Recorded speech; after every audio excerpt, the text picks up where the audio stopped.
एक वोट इंशाअल्लाह ताला बेइज़्निल्लाह सुब्हानहू व तआला बोल रहा हूं कि आपको इंशाअल्लाह नई ताकत देने का काम करेगा। एक एग्जांपल मैं देता हूं आपको।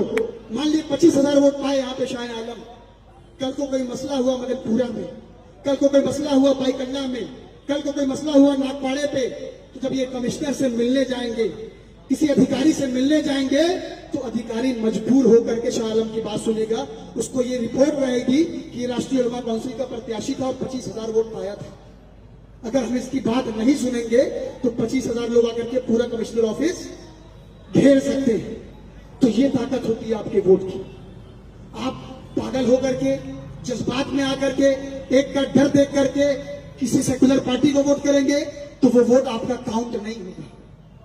मुझको बताइए ना, अभी लोकसभा के अंदर 48 सीटें थी महाराष्ट्र के अंदर, एक मुसलमान को टिकट नहीं दिया महाविकास आघाड़ी में, एक भी मुसलमान कैंडिडेट नहीं था पूरे महाराष्ट्र के अंदर।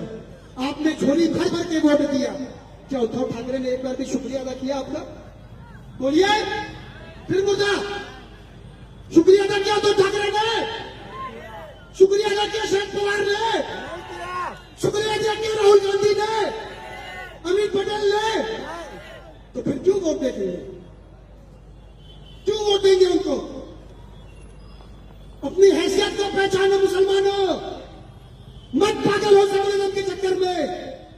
ये खुदा नहीं है, चाहे वो भाजपा हो, सुन्नी हो, वो रब्बुल आलमीन आज भी है, जिसने अबाबील का लश्कर भेज करके काबे की हिफाजत करने का काम किया था। हमारा ईमान कमजोर है, हमारा वो ईमान नहीं रहा, इसलिए हम इनसे डर रहे हैं। क्या है मोदी, क्या है नरेंद्र, फिरौन से बड़ा जालिम है? अपना वो ईमान पैदा करो। ये वादा करता हूं आपसे, अगर आपने हमको ताकत दी, हमको मजबूती दी, तो किसी शिंदे फिंदे मोदी के मायने दम नहीं होगी कि किसी मुसलमान को हाथ लगा दे। समझने को तैयार नहीं है आप? कोई कुछ भी बोल के जा रहा है आपके बारे में। ये क्या नाम है यहाँ का जो बोल रहा था कि मस्जिद से माइक उतारेंगे? क्यों नहीं बोला उद्धव ठाकरे ने उस पर? क्यों नहीं बोला राहुल गांधी ने, शरद पवार ने कि तुम कैसे मस्जिद से माइक उतारोगे? वो कौन जाने बोल रहा है कि मस्जिद में घुस करके मारेंगे? क्यों नहीं बोला शरद पवार ने उससे?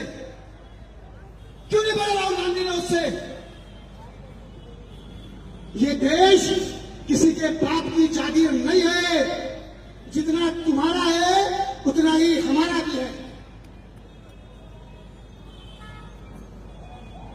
पहचानिए अपने आप को। आप वो कौन है जिसने आजादी में हजारों कुर्बानियां दी और जो अंग्रेजों की फिलाली और चाटुकारिता करते थे, आज वो हम पे हुकूमत कर रहे हैं, मुसलमानों से सर्टिफिकेट मांग रहे हैं। बताइए अपने लोगों को इनके अपने बारे में कि दिल्ली से लेकर के पेशावर तक कोई ऐसा दरख्त नहीं था जहां पर हमारे उलमाओं की लाश ना टंगी हो। इतनी बड़ी कुर्बानी देने के बाद आप ढके सहमे हुए हैं। अपने हक को छीनिए। ये खामोश मिजाजी तुम्हें जीने नहीं देगी। ये खामोश मिजाजी तुम्हें जीने नहीं देगी। इस दौर में जीना है तो कोहराम मचा दो। और कोहराम मचाने का मतलब ये है कि ये जमहूरियत का त्योहार है, ये इलेक्शन का त्योहार है। तो अपने वोट की ताकत से उन जालिमों को भी एहसास करवाओ जो आप पे जुल्म कर रहे हैं, सामने से आकर के, चाहे वो बीजेपी हो, शिंदे हो, और उन लोगों को भी एहसास करवाओ जो आपका दोस्त बन करके आपको पीछे से छुरा घोंपने का काम कर रहे हैं, जो सो कॉल्ड सेकुलर पार्टियां कर रही हैं। हमने किया सब कुछ, मगर आप समझने को तैयार नहीं है।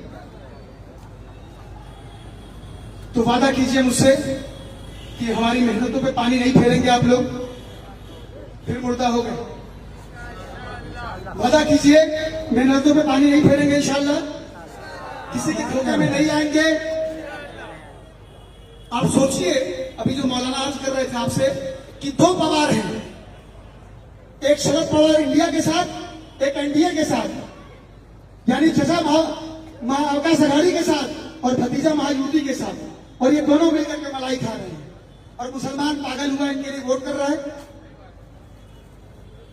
कौन गारंटी लेगा, कौन गारंटी लेगा कि कल को फिर पलटी नहीं मारेगा ये? मत पागल होइए।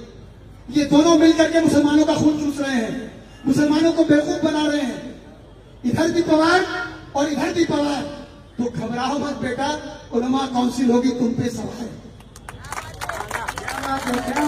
इधर भी पवार इधर भी पवार, तो घबराओ मत बेटा, उलमा काउंसिल होगी तुम पे सवार और आपके सपोर्ट से इन पर करेगी प्रहार। तो मुझे उम्मीद है कि जो मेहनत हम लोगों ने की है पिछले कई दिनों में, भाई गल्ला के अंदर हमारे प्रत्याशी ने एक एक दरवाजे एक एक गली जाकर के वोट मांगा है, तो आने वाली 20 तारीख को आप किसी के बहकावे में ना करके अपने क्यादत को मजबूत करेंगे। इस शेर से